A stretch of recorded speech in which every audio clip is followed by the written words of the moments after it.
რაც შეეხება მინერალების შეთანხმებას, ამ შეთანხმებით შეერთებული შტატები პრაქტიკულად გეოპოლიტიკურ კონკურენციაში შევიდა ჩინეთთან, გამომდინარე იქიდან, რომ ჩინეთი დღეს პრაქტიკულად გვევლინება აფრიკის ყველა ქვეყანასთან მთავარ სავაჭრო პარტნიორად და ამ შემთხვევაში არც კონგოს დემოკრატიული რესპუბლიკა გამონაკლისი ჩინური კომპანიები უკვე ფუნქციონირებენ კონგოს ტერიტორიაზე 2008 წელს ამ ორ ქვეყანას შორის კონგოსა და ჩინეთს შორის გაფორმდა ეს ეკონომიკური თანამშრომლობის ხელშეკრულება 25 წლიანი ხელშეკრულება რის მიხედვითაც შემდგომია ეს აწლეულები ჩინეთი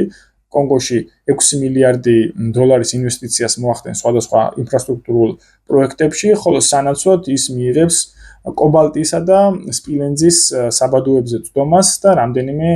10,000-100,000 ტონის გატანის შესაძლებლობა აქვს აი ამ ქვეყნიდან. შესაბამისად, უკვე აი ამ სივრცეში არსებობს ჩინეთი და შეერთებული შტატები შეეცდება, რომ აი ამ მომავლის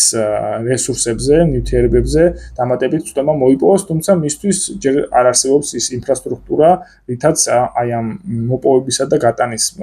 პროცესს წამოიწყებს, მოახერხებს და ჯერჯერობით არც კომპანიები გამოჩენილან ვინც დაინტერესდება აი ამ პროცესში ჩართვით.